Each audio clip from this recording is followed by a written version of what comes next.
오늘 우리에게 주시는 생명의 말씀은 사도행전 16장 11절에서 18절 말씀입니다. 할렐루야. 옆에 분과 인사하시겠습니다. 주님의 이름으로 사랑합니다. 다시 한번요, 이 시간 은혜 받읍시다.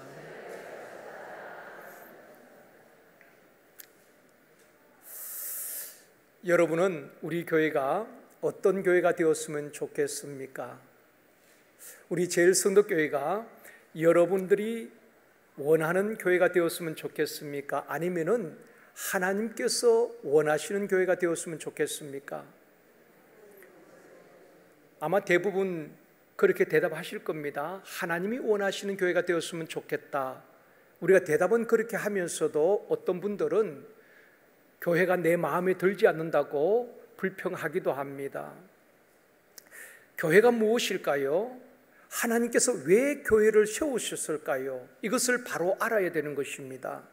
사도행전에서는 교회가 무엇이며 교회가 어떻게 탄생했는지, 또 교회의 본질이 무엇인지, 하나님께서 교회에 주신 사명이 무엇인지 사도행전에서 답을 주고 있습니다. 하나님께서 모든 피조물들은 말씀으로 창조하셨습니다. 빛이 있으라 말씀하심에 빛이 있었고, 물속의 고기도 공중의 새도 말씀으로 창조하셨습니다. 그런데 두 가지는 하나님의 말씀으로 창조하시지 않았습니다. 사람과 교회입니다. 사람과 교회는 있으라 말씀으로 창조하지 않았다는 것입니다. 사도행전 20장 28절 말씀입니다. 같이 읽습니다. 하나님이 자기 피로 사신 교회를 보살피게 하셨느니라. 교회는 있을지어다 말씀하셔서 생긴 것이 아닙니다. 하나님이 자기 피로 사신 교회라, 그렇게 말씀을 하고 있습니다. 부모는 자식을 위해서라면 자신들의 생명까지도 희생합니다. 여러분, 자식이 왜 귀합니까? 자식은 피가 섞여 있기 때문에 그런 것입니다. 교회가 왜 소중합니까? 하나님이 피로 사셨기 때문에 그런 것입니다. 예수님께서 십자가에서 피를 흘리시고 죽으시고 부활하심으로 교회가 탄생하게 된 것입니다. 교회가 크고 작음에 상관없이 하나님께서 피로 값주시고 사신 교회이기 때문에 교회가 소중한 것입니다. 하나님의 관심이 교회에 있는 것입니다. 오늘 이 시간에는 마게도냐에 세워진 교회라는 제목으로 말씀을 드리려고 합니다. 지난주 화요일은 광복 78주년이 되는 날이었습니다. 이 시간 나라의 소중함과 교회의 소중함에 대해서 먼저 말씀을 드리고 오늘 말씀을 강해하도록 그렇게 하겠습니다. 우리는 나라 잃은 서러움을 경험한 민족입니다. 나라가 없는데 국민이 있을 수 있겠습니까? 나라가 없는데 교회가 있을 수 있겠습니까? 나라가 없는데 신앙의 자유가 있을 수 있겠습니까? 우리가 나라가 얼마나 소중한지 모릅니다. 여러분, 외국에 나가보면 우리 대한민국의 국가가 굉장히 위상이 높아진 것을 알 수가 있습니다. 많은 분들이 한국에서 왔다 하면은 굉장히 좋아합니다. 우리 후손들에게는 더 살기 좋은 나라를, 안전한 나라를 물려주어야 될 책임이 기성세대에 있는 것입니다. 첫 번째로, 교회는 어떤 곳인가? 여러분, 교회가 어떤 곳이라 생각합니까? 그저 모여서 예배드리고 흩어지는 그것이 교회가 아니라, 오늘 말씀을 들으면서 정말 하나님께서 왜 교회를 세우셨는가, 교회가 무엇인지 깨닫는 은혜가 있기를 원합니다. 1917년 10월에 레닌의 주도로 볼셰비키 공산혁명이 일어났습니다. 그들이 제시했던 것이 무엇입니까? 세 가지입니다. 첫째는 노동자와 농민이 잘 사는 나라, 그런 나라를 세워보자는 것입니다. 두 번째는 공동 생산하고 공동 분배하는 나라입니다. 세 번째는 모두가 평등하게 잘 사는 나라. 여러분, 우리가 꿈꾸는 것 아니겠습니까? 얼마나 좋습니까? 이런 세상을 꿈꾸며 시작된 것이 공산주의입니다. 원래 공산주의 이론은 사도행전 2장에서 본을 딴 것입니다. 사도행전 2장에 보면은 초대교회 성도들이 참 유무상통하는 아름다운 모습을 볼 수가 있습니다. 성령 충만한 초대교회 성도들이 물질관이 다 바뀌어졌습니다. 사도행전 4장 32절에 말씀합니다. 같이 읽겠습니다. 믿는 무리가 한 마음과 한 뜻이 되어 모든 물건을 서로 통용하고 자기 재물을 조금이라도 자기 것이라 하는 이가 하나도 없더라. 초대교회 성령 충만한 성도들이 자기 집이나 재물을 자기 것이라고 주장하는 사람이 하나도 없었다고 말씀하고 있습니다. 성령 받으니까 모든 것의 주인이 주님임을 깨닫게 된 것입니다. 시간도, 내 생명도, 물질도, 자녀도 우리는 청지기일 뿐인 것입니다. 하나님이 맡겨주신 것을 사용하다가 또 이 세상 떠날 때는 다 두고 가야 되는 것 아니겠습니까? 그래서 성경에 보면은 빈손으로 왔다가 빈손으로 가는 것이 우리 인생인 것입니다. 내 것이 아니라 주님이 주신 것을 가지고 관리하는 청지기 인생이란 것입니다. 초대교회 성도도 그걸 깨달았어요. 그래서 그 누구도 재물을 자기 것이라고 주장하는 사람이 없었습니다. 그러기에 기꺼이 있는 사람들은 내어놓고 사도들이 그것을 골고루 나누어 주는 것입니다. 그래서 어려운 사람도 없었고 하나님 주신 것을 서로 유무상통하게 된 것입니다. 이것이 초대교회의 모습이었습니다. 공산주의자들은 이것을 보면서 이 땅에 이런 유토피아를 건설하면 참 좋겠다, 그렇게 시작된 것입니다. 그런데 공산주의 사상은 성령의 역사가 아닌 권력의 힘으로 공동생산, 공동분배 그리고 평등을 외쳤지만은 공산주의 국가는 다 거지가 되었습니다. 그리고 다 망했죠. 왜냐하면 공산주의가 보지 못한 것은 성령의 역사입니다. 초대교회는 성령의 역사로 말미암아 서로 유무상통하는 아름다운 그런 공동체였거든요. 그런데 성령 역사 빠져버린 인간의 힘으로 공동분배가 잘 이루어지지 않습니다. 그리고 평등이 잘 이루어지지 않는다는 것입니다. 레닌이 권력을 잡은 후에 제일 먼저 한 것이 교회를 핍박하는 것이었습니다. 공산주의가 제일 싫어한 건 공산교회 아니겠습니까? 레닌이 1917년 혁명을 일으킬 때에 당시 러시아의 정교회가 4만 개 이상이 되었습니다. 그런데 레닌이 성직자 2,000명을 처형했습니다. 기독교인 2천만 명을 다 죽였습니다. 그리고 기독교인 수백만 명을 감옥에 가두고 교회 재산을 다 국가로 귀속을 시켜버렸습니다. 그게 공산주의예요. 한 공산당 지도자는 이렇게 말했습니다. 교회의 문을 닫으니까 모든 문이 다 닫혀버렸다. 그렇지요. 공산혁명이 일어난 지 74년 뒤에 1991년 우리 세대지요. 12월 25일에 소련은 공식적으로 해체가 됩니다. 그리고 우크라이나 또 우즈베키스탄 13개의 독립국가가 세워지게 되는 것입니다. 지금 러시아, 우크라이나도 그 독립국가들이 이렇게 서로 싸우고 있는 것입니다. 소련 공산당 제1서기였던 후르시초프는 기독교를 비하하면서 예수가 2000년 동안 세운 기독교보다도 마르크스가 150년 동안 만든 공산주의자가 더 많다라고 하면서 마르크스와 레닌을 찬양했습니다. 실제적으로 1960년대 보면은 전 세계 기독교 인구가 12억 명이었습니다. 그때 공산 국가 인구가 15억 명이었어요. 당시에 전 세계를 붉게 물들일 만큼 공산 국가들이 세력이 확장되었지요. 그러나 사유재산을 없애고 공동분배와 평등을 외쳤던 공산주의는 74년 만에 무너지고 해체되게 되는 것입니다. 북한도 마찬가지입니다. 김일성 정권이 들어서면서 공산국가가 세워지면서 당시에 북한에 있는 교회가 2750개였습니다. 김일성이가 제일 먼저 한 게 뭔가 하면은 교회들 다 폐쇄시켰어요. 교회 재산을 다 몰수했습니다. 수천 명의 성직자들과 수만 명의 기독교인들을 다 죽였습니다. 수십만 명의 기독교인들을 강제 수용소에 보내게 되는 것입니다. 여러분, 이게 공산주의예요. 지금도 가끔 이 땅에 보면 공산주의 주체 사상을 찬양하는 그런 단체들도 있습니다.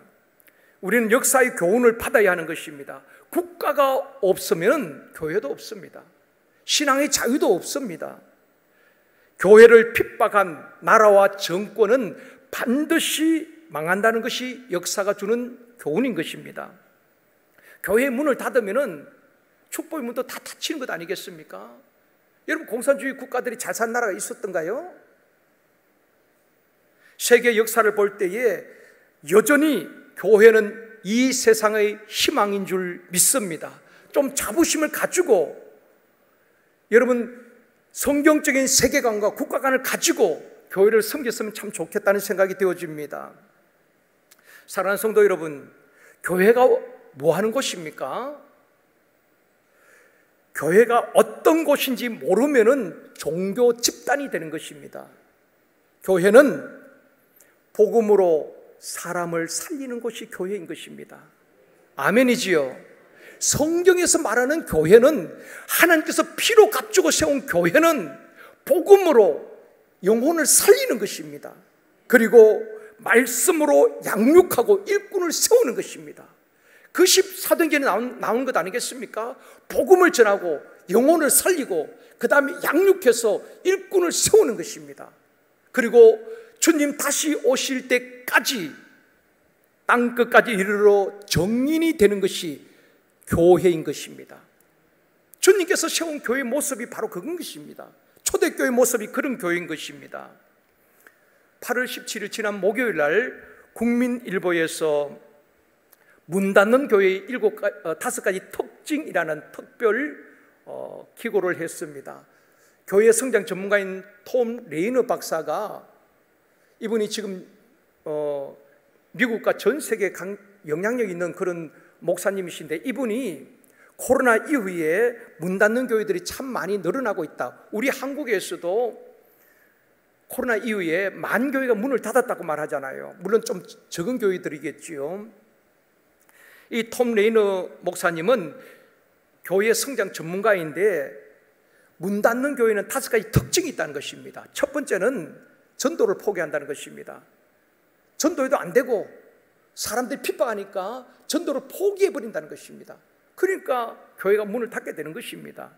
두 번째 문 닫는 이유는 사소한 것에 얽매여서 중요한 것을 놓친다고 지적을 했습니다. 무슨 말인가 하면, 교회가 본질을 놓쳐버리고 비본질적인 것을 붙들고 씨름하다가 스스로 무너진다는 것입니다.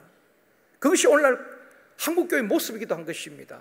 세 번째는 험담과 갈등의 에너지를 소비한다는 것입니다. 우리가 복음을 전한 그 일에 집중해야 되는데, 성도들 간에 서로 상처를 주고받으면서 갈등하고 아파하고, 그게 모든 에너지를 소비해버린다는 것입니다. 네 번째는 팬데믹으로 악화된 교회의 현실을 외면한다는 것입니다.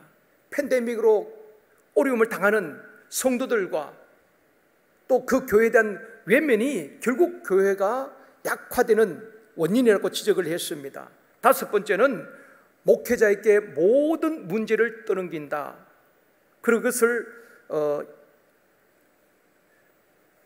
이유로 들었습니다.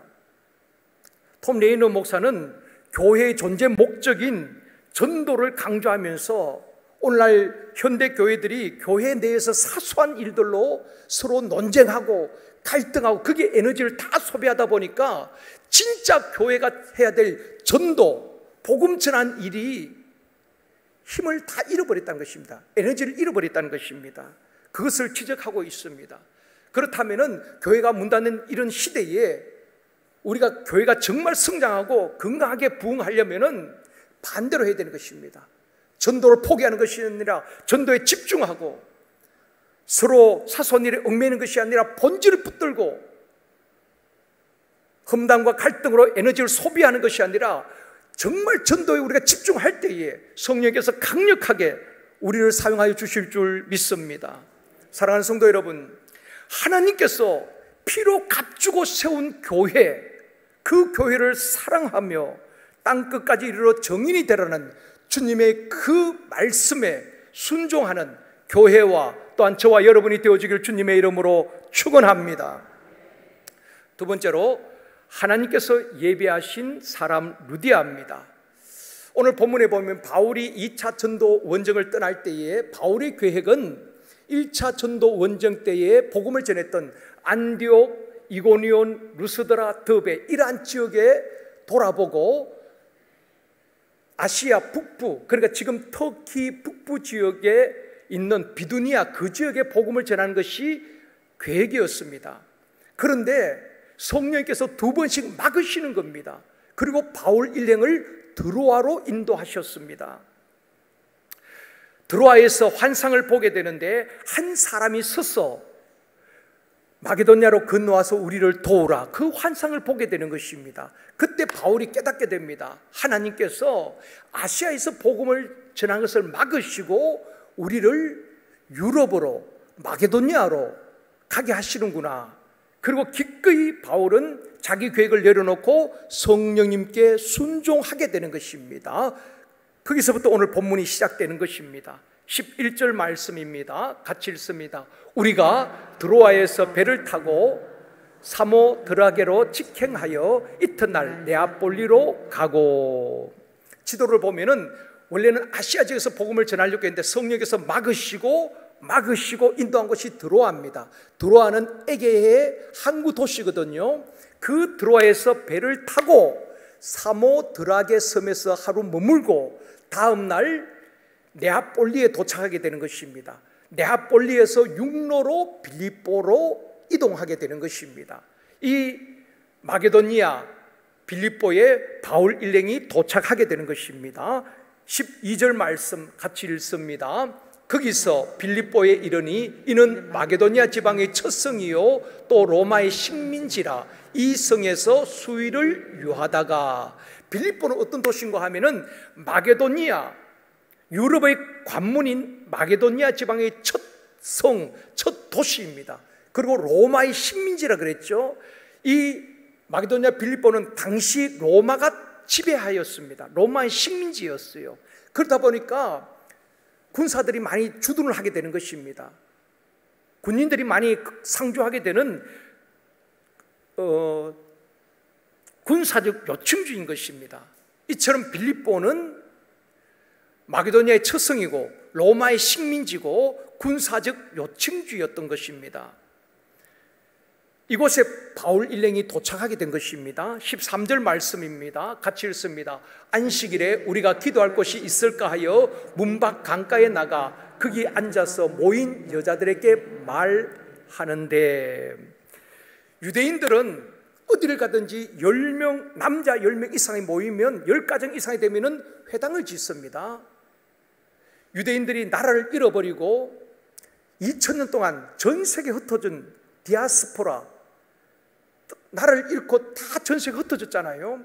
그들이 다시 나라를 회복하고 지금 전 세계에 영향이 있는 유대인들이 될 수 있었던 것은 이 회당을 세우고, 어디를 가든지 남자 10명이 모이면 회당을 세우고 또 랍비를 초청하여서 신앙 교육을 시킨 것입니다. 그것이 유대인의 힘이에요.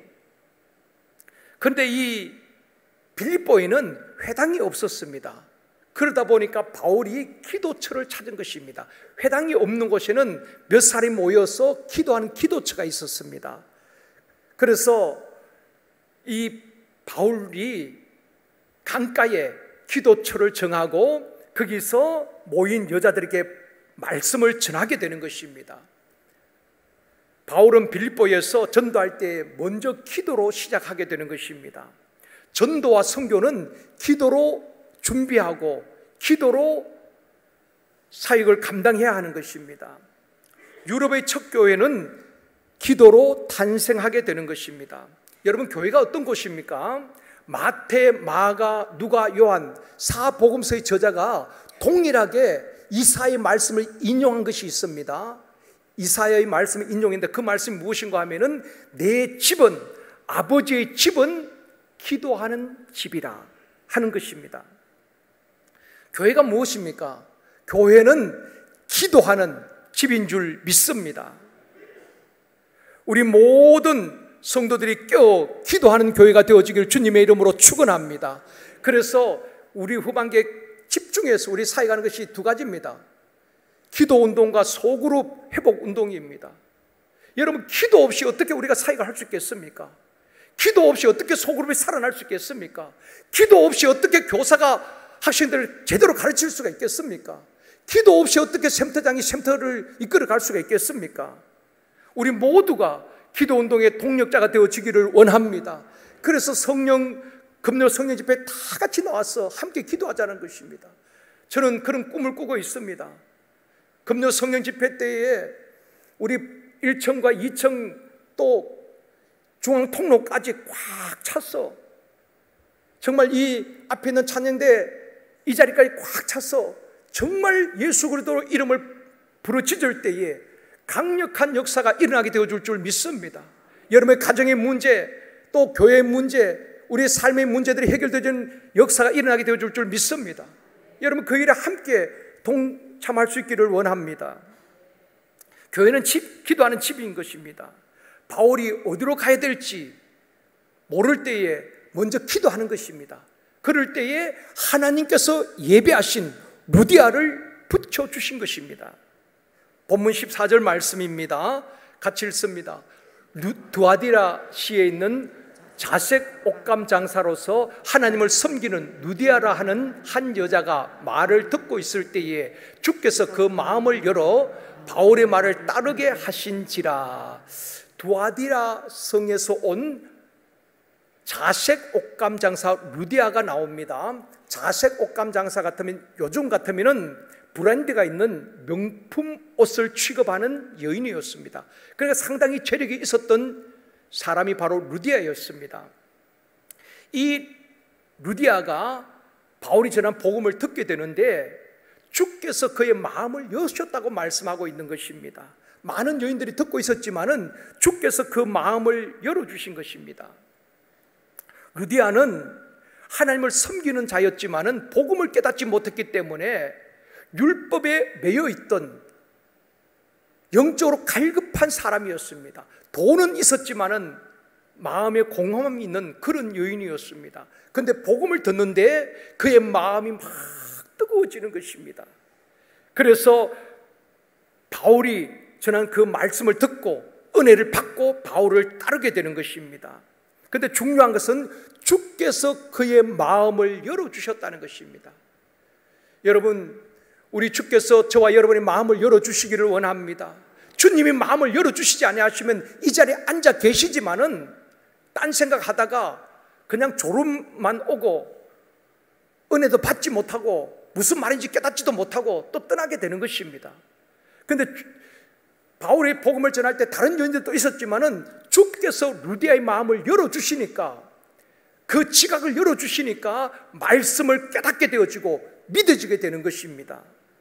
누가복음 24장 45절에도 말씀합니다. 같이 읽겠습니다. 이에 그들의 마음을 열어 성경을 깨닫게 하시고, 누가 하시는가? 우리 주께서 그들의 마음을 열어서 성경을 깨닫게 하신다는 것입니다. 하나님의 마음을 열어주셔야 되는 것입니다. 그럴 때 말씀을 들을 때 깨달아지고, 여러분 말씀을 읽을 때에 주께서 마음을 열어주실 때에 그 말씀이, 성경이 깨달아지는 것입니다. 이게 복이에요. 여러분, 사업이 잘 되고 주식을 투자했는데 주식이 오르고, 그것도 뭐 복일 수 있겠지만은 진짜 복은 말씀을 깨닫게 되는 복인 것입니다. 성령님께서 저와 여러분의 마음을 열어주시고 말씀을 깨닫는 은혜가 있기를 주님의 이름으로 축원합니다. 15절 말씀 보시겠습니다. 같이 읽습니다.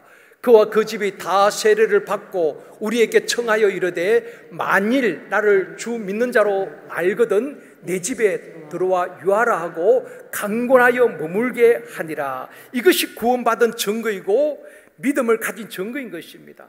루디아가 은혜를 받고 바울 일행을 강권하여 자기 집에 유하게 하는 것입니다. 바울, 디모데, 실라 다 남자잖아요. 남자를 집에 초청한다는 것이 쉽지 않습니다. 가정을 오픈한다는 것이 쉽지 않지요. 손님이 오면 왠지 불편하잖아요.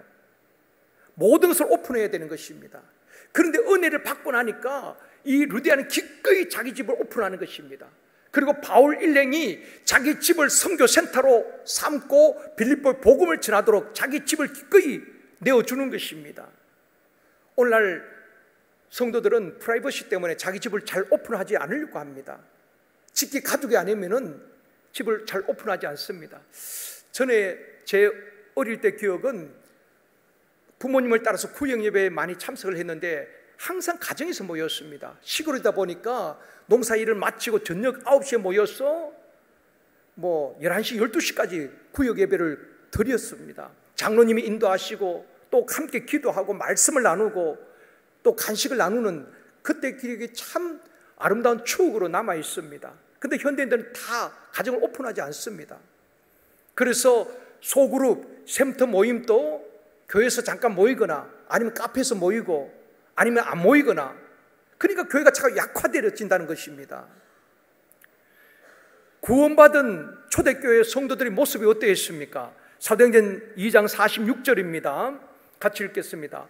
날마다 마음을 같이하여 성전에 모이기를 힘쓰고 집에서 떡을 떼며 기쁨과 순전한 마음으로 음식을 먹고. 초대교회 그냥 부흥한 것이 아닙니다. 날마다 성전에 모여서 뭐 했겠습니까? 하나님을 찬양하고 기도하고, 주중에는 집에서 소그룹으로 우리 같으면 샘터로 모여서 서로 말씀을 나누고 함께 기도하고 서로 세우고 그리고 음식을 나누게 되는 것입니다. 그럴 때 초대교회가 폭발적으로 성장하게 되는 것입니다. 여러분, 교회가 성장하려면 소그룹이 살아야 되는 것입니다. 우리 교회뿐 아니라 한국교회 전체의 문제이기도 한 것입니다. 다 문을 닫고 오픈을 하지 않습니다. 소그룹 샘터 모임과 행복 모임, 가정에서 모이면은 훨씬 더 효과적입니다. 성령의 임재를 경험하는 그런 놀라운 역사들을 경험하게 되어줄 줄 믿습니다. 마음이 열리면은 가정을 오픈하게 되는 것입니다. 마음의 장벽, 마음에 쌓인 담이 무너져야지 서로 교제가 이루어질 수가 있는 것입니다. 갈라디아서 3장 28절, 이번 주 암송 말씀입니다. 같이 읽겠습니다. 너희는 유대인이나 헬라인이나 종이나 자유인이나 남자나 여자나 다 그리스도 예수 안에서 하나이니라. 이것이 교회입니다. 여러분, 교회가 어떤 곳입니까? 내가 오래 믿었기 때문에, 교회 오래 다녔기 때문에 권리 주장하는 것 아닙니다. 헬라인이나 유대인이나 종이나 자유인이나 남자나 여자나 다 그리스도 예수 안에서는 하나인 것입니다. 사회 통념이나 이방인과 유대인의 벽이 무너지고 예수 안에서 하나가 되었다는 것입니다. 이것이 복음의 능력인 것입니다. 유럽의 첫 번째 교회는, 빌립보 교회는 루디아의 가정에서 성령의 역사로 탄생하게 되는 것입니다. 세 번째로 귀신 들린 여종을 고치게 됩니다. 루디아 집을 거점으로 바울이 빌립보에 복음을 전하게 되는 것입니다. 16절 말씀입니다. 같이 읽겠습니다. 우리가 기도하는 곳에 가다가 점치는 귀신 들린 여종 하나를 만나니 점으로 그 주인들에게 큰 이익을 주는 자라. 여기도 보면은 기도하는 곳에 가다가, 바울은 모든 사역의 중심이 기도였습니다. 여러분, 할렐루야 찬양대 찬양이 중심이 아닙니다. 찬양 연습도 중요하지만 기도하고 찬양 연습하고 찬양 올려드릴 때에 성도들이 느끼는 은혜가 다릅니다. 우리 기도하는 할렐루야 찬양대가 되어지기를 원합니다. 여러분의 재능보다도 기도할 때 성령께서 은혜를 부어주시는 것입니다. 우리가 모든 사역을 기도로 시작해야 되는 것입니다. 기도하고 아이들을 가르칠 때 아이들이 변화되어지는 것입니다. 내가 기도하고 샘터 모임에서 말씀을 나눌 때 그곳에 성령이 역사하시는 것입니다. 바울은 빌립보에 도착하자마자 기도한 처소를 먼저 찾았습니다. 그리고 오늘 또 16절에 뭐라고 말합니까? 기도하는 곳에 가다가 귀신 들린 여종을 만나게 되는 것입니다. 이 귀신 들린 여종은 점을 쳐서 그 주인에게 큰 이익을 주는 여자였습니다. 17절에 말씀합니다. 같이 읽습니다. 그가 바울과 우리를 따라와 소리 질러 이르되 이 사람들은 지극히 높은 하나님의 종으로서 구원의 길을 너희에게 전하는 자라 하여. 이 말씀이 참 중요합니다. 지금 누가 한 말입니까? 귀신 들린 여종이, 그러니까 귀신이 말하는 것입니다. 바울과 그 일행이 어떤 사람인가 정확하게 말합니다. 바울을 보면서 이 사람들은 지극히 높으신 하나님의 종이다. 그리고 구원의 길을 너희에게 전하는 자라. 귀신이 정말 정확하게 바울을 알고 있는 것입니다. 사람들은 예수가 어떤 사람인지, 바울이 어떤 사람인지 몰라요. 유대인들도 몰랐지요. 그러니까 돌로 치려하는 것입니다. 근데 귀신은 바울이 어떤 사람인가 정확하게 말하고 있는 것입니다. 지극히 높으신 하나님의 종이고 구원의 길을 너희에게 전하는 자라고 말하고 있습니다. 여러분, 성령님이 오늘 또 우리 곁에 계신 줄 믿습니까? 귀신이 오늘 또 역사하는 줄 믿습니까? 귀신도 지금 또 역사하는 겁니다.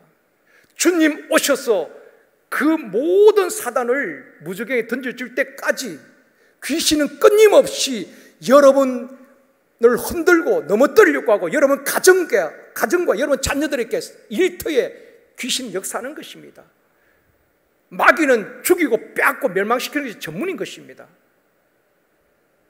그런데 우리는 다 무장해제해버려요. 기도하지 않습니다. 그러니까 당하는 거예요. 마귀는 사람을 통해서 역사합니다. 사람을 통해서 우리에게 마음을 흔들어 놓고 실망하게 만들고 실족하게 만들고 시험 들게 만든다는 것입니다.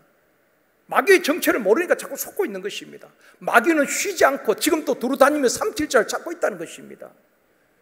성령 역사하신 것처럼 마귀도 오늘 또 역사하는 것을 우리가 확실히 알아야 되는 것입니다. 제가 전도사 때 첫 목회지 그 목사님이 참 훌륭하신 분이었습니다. 정말 기도 많이 하신 분이고 영안이 열리고 영권이 있는 분이었습니다.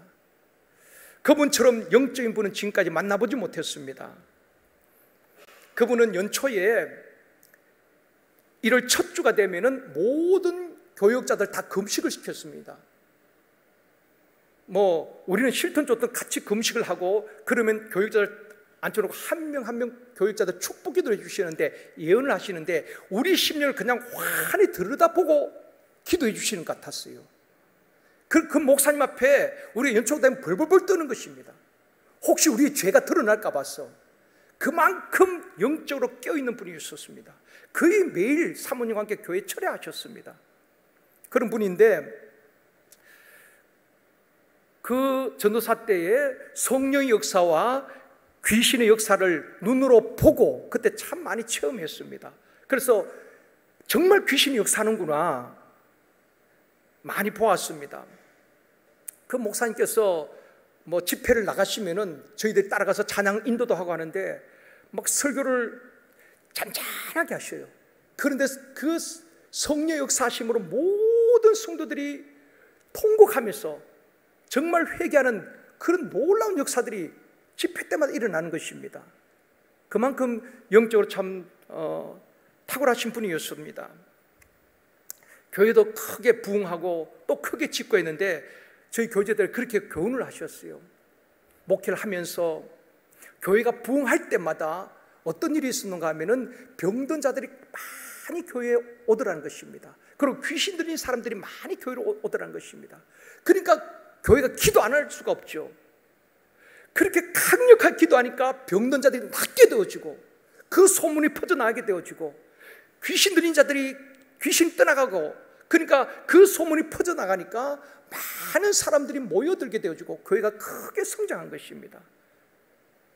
그런 것을 교훈하면서 혹시 병든 자를 올 때에 귀신 들린 자 올 때에 두려워하지 말고 강력하게 기도하라. 그러면 성령께서 역사하신다. 우리에게 교훈해 주셨습니다. 한 번은 귀신 들린 여성도가 이제 성도도 아니죠. 귀신 들린 사람이 그냥 교회에 온 겁니다. 그러니까 교회에서 그 귀신을 이제 쫓아내기 위해서, 여러분 귀신 또 금방 들어간 사람들은 쉽게 나갑니다. 오래된 사람들은 참 힘들어요. 저도 전에 집회 갈 때 참 귀신을 쫓아낸 기도마다 그런 귀신들이 참 너무 많아요. 밤을 새워서 새벽까지 축사한 적들이 참 많이 있었습니다. 진액을 쏟으면서. 그런데 오래된 사람들은 참 힘들어요. 금방 들어간 사람은 금방 나가는데, 나무도 금방 심었으면 그냥 쉽게 뽑을 수가 있습니다. 10년, 20년 된 나무는 삽으로 파도 안 되는 것입니다. 포크레인으로 드러내야 되는 것입니다. 그 귀신 들린 사람들 보면 참 힘든 사람들이 있어요. 오래된 사람들, 본인들도 잘 몰라요. 전에 제가 여기 방배도에 있는 신학교 여교육자들이 한 50명 집회를 해달라고 해서 집회를 제가 인도했습니다. 그 집회를 3박 4일 동안 하는데 성령이 강력하게 역사하니까요, 여전도사님들인데도 자신들이 귀신 들린 줄도 몰랐다는 것입니다. 성령 역사하니까 막 귀신 정체를 드러내는 것입니다. 몇몇 전사들이 막 거품을 머금기도 하고 그 속에 있는 귀신들이 자기 정체를 드러내는 것입니다. 그 나중에 본인들도 자기에게 귀신 들은 걸 몰랐다는 것입니다. 그러니까 속고 수십 년 살아온 것입니다. 그리고 신학교에 가서 전도사가 되겠다고 그렇게 공부를 하고 있었던 것입니다. 그래서 그 교회에서 이제 귀신 들린 여성도가 있었는데,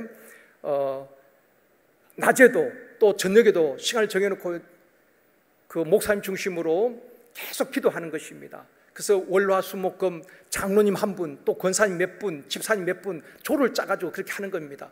저희들은 전수하기 때문에 토요일날 교회에 들어갔기 때문에 토요일날 전도사는 자동적으로 이제 창관하게 되었습니다.